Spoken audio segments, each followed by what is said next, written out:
Fully Present by Susan L. Smalley and Diana Winston। जब आप ध्यान से खाना खाते हैं तो स्वाद को समझते और उसकी तारीफ करते हैं। हमारी जिंदगी इतनी बिजी है जितनी कभी नहीं रही। ऑफिस के काम, घर के काम, डिजिटल गैजेट्स की वजह से हो रही डिस्ट्रक्शन के बीच में ऐसा लगता है जैसे हमारे पास कुछ पल का भी वक्त नहीं है जिसमें हम रिलैक्स और प्रेजेंट मोमेंट को एंजॉय कर सकें। माइंडफुलनेस एक्सपर्ट्स सुजन स्मॉली और डायना विंस्टन का कहना है कि ये सिर्फ एक गलतफहमी है। ऑटो पायलट पर जिंदगी गुजारना स्टेबल नहीं है। एक वक्त के बाद अगर हम इसके लिए कुछ नहीं करते तो फिक्र और घबराहट हमें घेर लेंगी। मेडिटेशन यही काम करता है। ये साइंटिफिकली साबित हो चुका है कि मेडिटेशन की आर्ट खुशियों को बढ़ाने और सेहत बेहतर करने में मददगार है। अपने मन को बदलने और अपनी बॉडी को रिनोवेट करने का ये बहुत बेहतरीन तरीका है। अच्छी बात ये है कि आप मेडिटेशन की प्रैक्टिस को आज से ही अपने डेली रूटीन में शामिल कर सकते हैं। इस समरी में आप जानेंगे कैसे। इसके अलावा आप जानेंगे कि क्यों दर्द का मतलब ये नहीं है कि आप तकलीफ में ही रहें।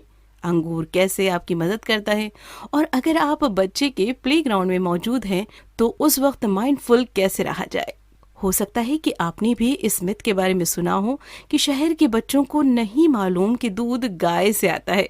लोग इस तरह की कहानी पर यकीन करने के लिए तैयार क्यों हो जाते हैं? शायद इसके जरिए वो बताना चाहते हैं कि हमने नेचर के साथ रिश्ता खत्म कर दिया है और हमें उन खानों के बारे में नहीं मालूम होता जो हम अपने शरीर में ले जाते हैं। माइंडफुलनेस ईटिंग इसी के बारे में है। माइंडफुलनेस का मतलब अपने प्रेजेंट मोमेंट पर ध्यान देना होता है, और हो सकता है कि इसकी मदद से आप अपनी प्लेट में रखे खाने को समझकर उसकी तारीफ कर सकें। तो ये कैसे काम करता है? ये बहुत आसान है, इतना कि इसे आप अभी भी प्रैक्टिस कर सकते हैं। एक अंगूर उठाइए या कोई भी खाना जो आपके पास है और खुद को कंफर्टेबल कर लीजिए। अपने पैर मोड़कर और आंखें बंद करके बैठ जाइए। इससे पहले कि आप इसे खाएं, सोचिए कि ये अंगूर कहाँ से आया होगा।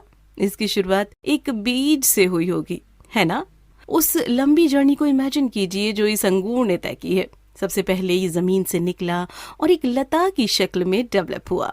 जैसे जैसे ये बढ़ता गया, सनलाइट, पानी और न्यूट्रिशंस तब तक एब्जॉर्व करता रहा जब तक ये पूरी तरीके से डेवलप नहीं हो गया और आखिर में एक बीज भरे फल की शक्ल में सामने आया। लेकिन ये सब अपने आप नहीं हुआ। इंसानों ने बीज बोया, बीज की देखभाल और अंगूर की कटाई।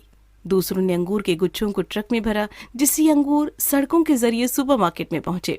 अपने दिमाग को उन सभी कनेक्शन पर ध्यान देने दीजिए जिनकी वजह से ये अंगूर आप तक पहुंचा है। अब आप अंगूर टेस्ट करने के लिए तैयार हैं। आपके मेडिटेशन ने आपकी क्यूरियोसिटी और अवेयरनेस को बढ़ा दिया है। अपनी आंखें खोलकर अंगूर की तरफ ऐसे देखिए जैसे आपने इससे पहले कभी नहीं देखा हो। इसका रंग क्या है? इसकी स्किन मैट है या चमकदार? इससे लाइट कैसे रिफ्लेक्ट होती है? आखिर में अपने आप को सवाल दीजिए कि क्या आप इसे खाना चाहते हैं या नहीं। अगर हाँ, तो अब आप इसे खा सकते हैं। धीरे धीरे चबाइए।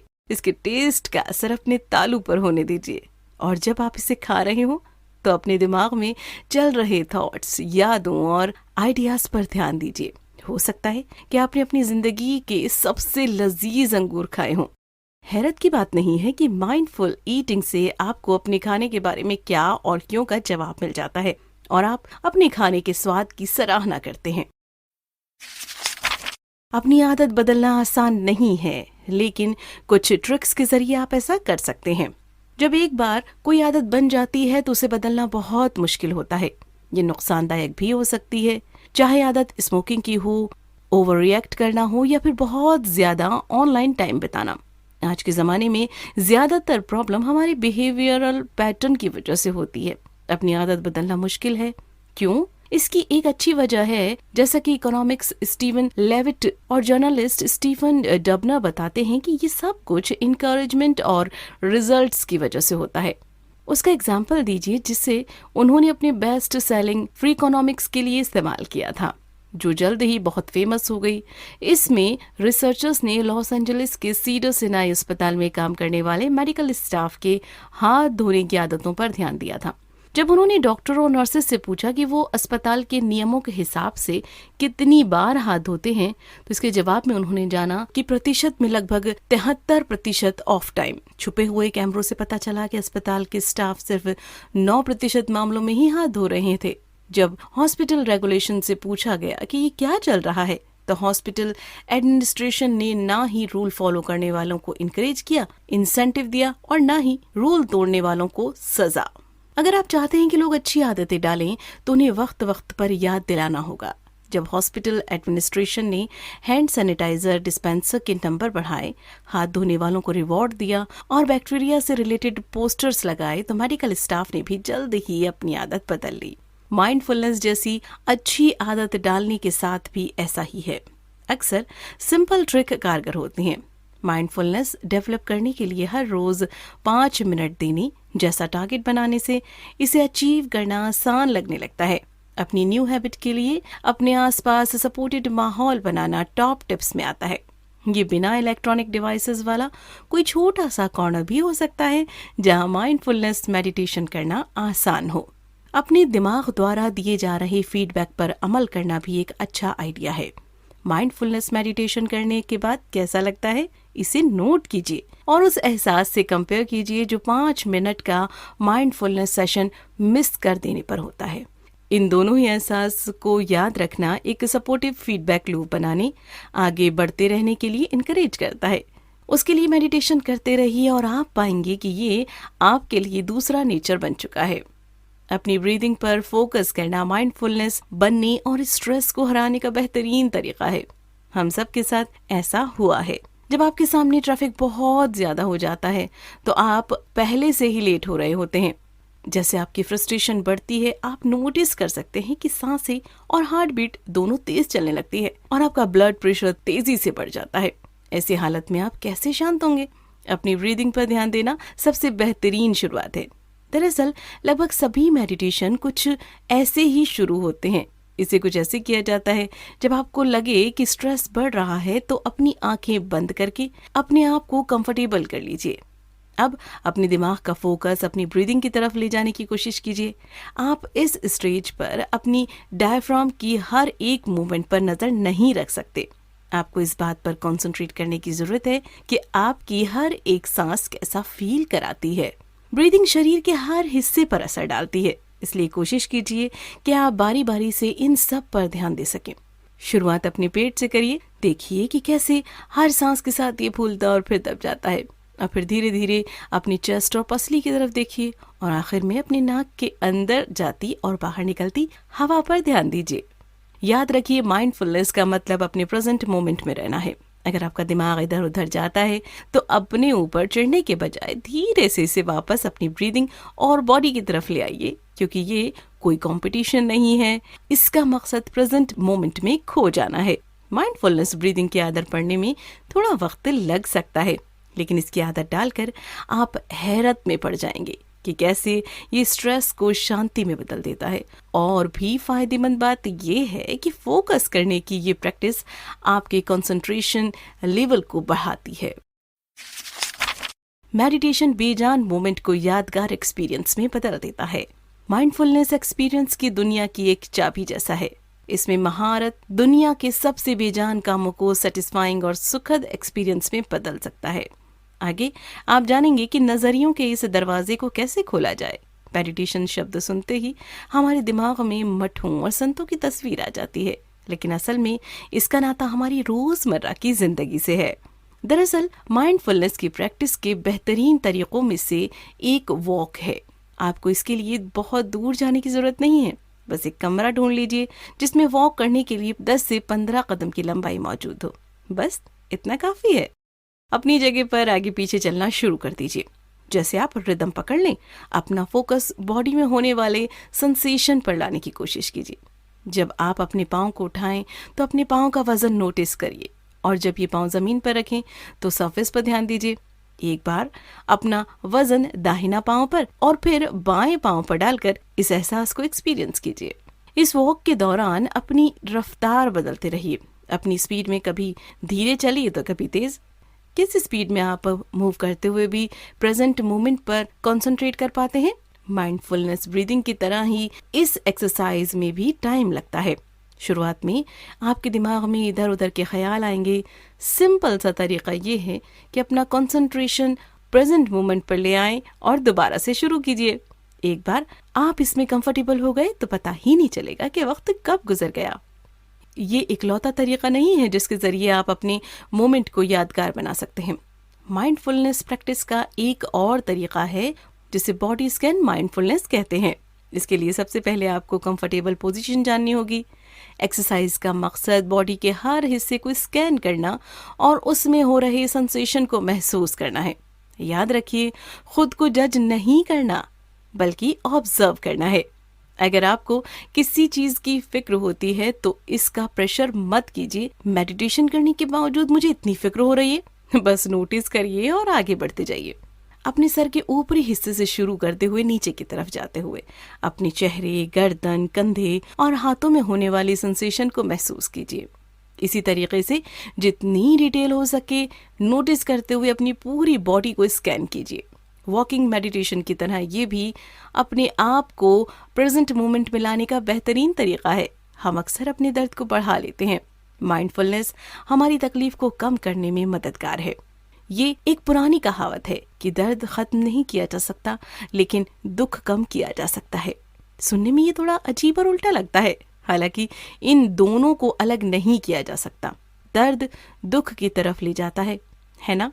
ये बात सही नहीं है। हम अक्सर अपने दर्द को दुख में बदलकर उसे और बदतर बना देते हैं। बच्चे की पैदाइश के बारे में सोचिए। यकीनन ये बहुत बड़ा दर्द होता है, लेकिन अलग अलग औरतों के लिए इसका एक्सपीरियंस अलग अलग तरह का होता है। बहुत कुछ दर्द झेलती हैं और इसे एक भयानक एक्सपीरियंस की तरह याद करती हैं। वहीं दूसरों के लिए एक दर्दनाक एक्सपीरियंस से ज्यादा बदलाव की शुरुआत होता है। ऐसा इसीलिए है क्योंकि दर्द और दुख दो अलग अलग चीजें हैं। दर्द हमारे काबू में नहीं होता है, जबकि दुखी होना या ना होने का ऑप्शन हमारे पास रहता है। दुख हमारा रिएक्शन होता है। जिस तरीके से हम अपने दर्द को लेकर रिएक्ट करते हैं वो हमारी तकलीफ और स्ट्रेस की वजह बनता है। ऑथर की एक क्लाइंट रेचल का एग्जाम्पल लीजिए। उसे क्रॉनिक फैटिग सिंड्रोम है। ये एक ऐसी कंडीशन है जिसमें चुभन से लेके बॉडी पेन जैसे अनकंफर्टेबल और दर्दनाक सिम्टम्स होते हैं। रेचल के लिए ये सब अवॉइड करना मुमकिन नहीं है, लेकिन वो कैसे रिएक्ट करेगी ये उसके हाथ में है। जब वो ऑथर से पहली बार मिली तो वो अपनी सिचुएशन को लेकर गुस्सा और हताश थी, जिसकी वजह से उसकी हालत और बेकार हो गई क्योंकि उसके फिजिकल दर्द में इमोशनल बैकग्राउंड भी जुड़ गया था। माइंडफुलनेस ऐसी सिचुएशन के लिए बहुत फायदेमंद है। जब हमें दर्द होता है तो उसी पर ध्यान देकर इसे और बदतर बना लेना आसान है, जिसकी वजह से मेंटल स्ट्रेस और ज्यादा टेंशन होती है। माइंडफुलनेस मेडिटेशन आपके दिमाग से इस तरह के ख्याल निकालकर फिजिकल और साइकोलॉजिकल गांठों को खोल देता है, जिससे आप रिलीफ महसूस करते हैं। माइंडफुलनेस ब्रीदिंग मेडिटेशन जैसे एक्सरसाइज इन सभी चीजों के बारे में है। ये एक्सरसाइज करते रहिए, जल्द ही आप नोटिस करेंगे कि आप अपने दर्द से दुख को अलग करके उसे मैनेज कर पा रहे हैं। माइंडफुलनेस आपको एक हेल्दी इमोशनल लाइफ दे सकता है। नेगेटिव इमोशंस इंसानों की जिंदगी का अटूट हिस्सा हैं। हम सब वक्त पर जलन, गुस्सा, उदासी या डिप्रेशन का सामना करते हैं। प्रॉब्लम ये है कि हम इन नेगेटिव इमोशंस से अच्छी तरीके से डील नहीं करते, बल्कि हम में से ज्यादातर लोग नेगेटिव इमोशंस का रिस्पॉन्स बहुत ही अनहेल्दी तरीके से करते हैं। ऐसा इसीलिए होता है क्योंकि हमें बचपन में ये नहीं सिखाया जाता कि नेगेटिव इमोशन से कैसे डील किया जाए। स्कूलों में कई स्पेशल इमोशनल इंटेलिजेंस क्लासेस कहाँ होती है। सारी जिम्मेदारी हमारे पेरेंट्स पर डाल दी जाती है और हमारे पेरेंट्स भी हमें इस बारे में कुछ नहीं बताते। और आखिर में हम में से बहुत सारे लोग नेगेटिव इमोशन से निपटने के लिए अपनी पेरेंट्स के अड़ियल तरीके को अपना लेते हैं। अगर हम ऐसी फैमिली में बड़े हुए हैं जहां पर इमोशन एक्सप्रेस करने के लिए आर्गुमेंट और शिकायतों का इस्तेमाल किया जाता है, तो हम भी कुछ उसी तरह से अपनी इमोशंस को मैनेज करते हैं। और अपनी इमोशंस को दबाने वाले पेरेंट्स के बच्चों के साथ भी ऐसा ही होता है। जब हालात इमोशनल हो जाते हैं तो वो सिर्फ अपनी इमोशन को दबाने के लिए रिएक्ट करते हैं। अपना रोष दूसरों पर निकालना हेल्दी तरीका नहीं है, ना ही अपने जज्बात अपने अंदर दबा कर रखना। तो सही तरीका क्या है? माइंडफुलनेस मेडिटेशन हमें हमारे इमोशंस को पॉजिटिव तरीके से हैंडल करना सिखा सकता है। कुछ इस तरह, जब हम कोई स्ट्रॉन्ग इमोशनल रिएक्शन एक्सपीरियंस करें तो हम लंबी सांस लेकर उस फीलिंग को महसूस कर सकते हैं। आपके अंदर मौजूद इमोशन डर है या गुस्सा? क्या हम इस इमोशन को एक्सेप्ट कर सकते हैं? अगर नहीं तो पता कीजिए कि इससे दूसरे और कौन से इमोशंस जुड़े हुए हैं। मिसाल के तौर पर हम गुस्से के साथ शर्मिंदगी भी जोड़ सकते हैं। क्या हम इस एक्स्ट्रा इमोशन को एक्सेप्ट कर सकते हैं? अब इस सोचने के प्रोसेस से बाहर निकलिए और बॉडी पर फोकस कीजिए। ये कहाँ से आ रही है? क्या ये पेट के दर्द या कंधे से जुड़ी हुई है? क्या हम इसे ठीक करने के लिए कुछ कर सकते हैं? आखिर में हमें ये जानने की जरूरत है कि इस पूरे तरीके का इस्तेमाल करने के बाद क्या हमारी फीलिंग थोड़ी बहुत बदली? इसमें भी टाइम लगता है। शुरुआत में जब हम अपनी फीलिंग को लेकर मेडिटेशन करते हैं तो ज्यादा कुछ नहीं बदलता, लेकिन प्रैक्टिस के साथ अपने इमोशंस को एनालाइज करना सीख सकते हैं। लविंग काइंडनेस, जिसे आप मोटिवेशन के जरिए अचीव कर सकते हैं, खुद से नफरत की एंटीडोज का काम करती है। मौजूदा वक्त में दुनिया में सबसे ज्यादा डिसअपॉइंटमेंट वाली बात यह है कि लोग सेल्फ हेट्रेड और सेल्फ डाउट का शिकार हैं।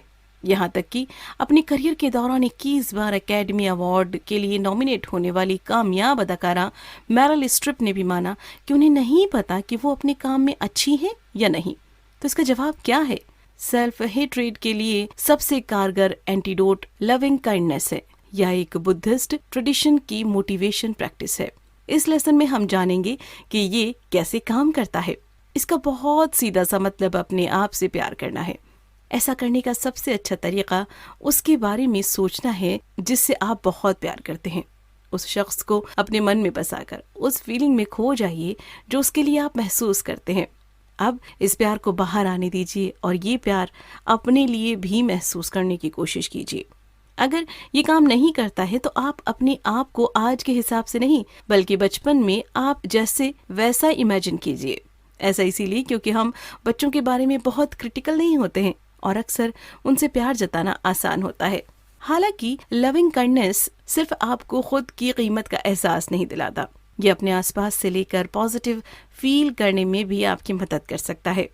वापस उस शख्स के एहसास की तरफ जाइए जिससे आप प्यार करते हैं, लेकिन इस बार वो प्यार किसी और के लिए महसूस करने की कोशिश कीजिए, जैसे कि आपके दोस्त।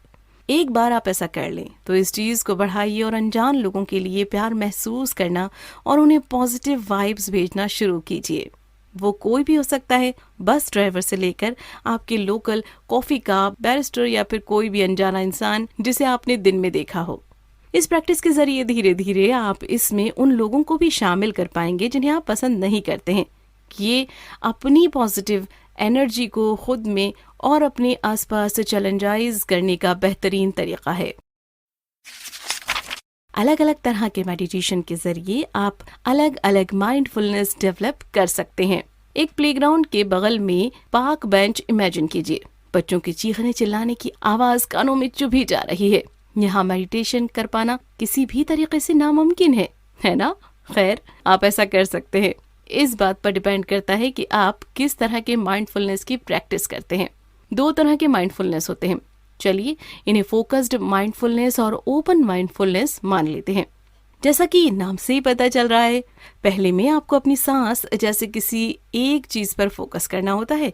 दूसरी तरफ ओपन माइंडफुलनेस में आपको अपने आसपास मौजूद आवाज, महक और नजारे हर चीज के लिए अटेंटिव होना पड़ता है। चलिए प्लेग्राउंड की उसी बेंच पर वापस चलते हैं। अगर आप अपनी ब्रीदिंग पर फोकस करने की कोशिश करेंगे तो हो सकता है कि आप पागल हो जाएं। किसी भी तरीके से इसे कर पाना नामुमकिन है।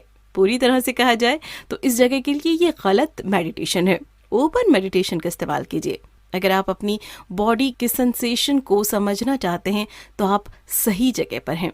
ट्रिक सिर्फ इतनी सी है कि आपको मालूम होना चाहिए कि कब कौन सा मेडिटेशन किया जा सकता है। रूल ऑफ थंब की मदद से ऐसा किया जा सकता है। अगर किसी एग्जाम या प्रेजेंटेशन के लिए तैयारी का मकसद है तो फोकस्ड मेडिटेशन सही होगा। अगर आप किसी क्रिएटिव चीज पर काम कर रहे हैं और इम्प्रेशन की तलाश में हैं तो ओपन मेडिटेशन बेस्ट होगा। इन मेडिटेशन के प्रैक्टिस का तरीका भी अलग है। एग्जाम्पल के लिए फोकस्ड माइंडफुलनेस को ले लीजिए। अपने दिमाग को फोकस करने के लिए ट्रेन करने का सबसे बेहतरीन तरीका माइंडफुलनेस ब्रीदिंग मेडिटेशन है। ये 10 सांस के एक सेट पर फोकस करने जितना सिंपल है। माइंडफुलनेस साउंड मेडिटेशन का मकसद अपने आसपास आवाजों के साथ ट्यून करना और बिना किसी एक से अटैच हुए अपने दिमाग को एक से दूसरी आवाज पर जाने देना है। इससे पता चलता है कि माइंडफुलनेस प्रैक्टिस के बहुत सारे तरीके हैं। याद रखिए, शुरू करने के लिए सबसे अच्छा इन्हें इस्तेमाल करने की अपॉर्चुनिटी को पहचानना है, चाहे वो नाश्ता करने का वक्त हो, नहाते वक्त हो या फिर गाड़ी चलाते वक्त। मकसद इन टेक्निक्स पर अमल करना, छोटे छोटे पलों में शांत रहना और फोकस करना शुरू कीजिए। आप जल्दी ही महसूस करेंगे मेडिटेशन आपके लिए दूसरा नेचर बन गया है।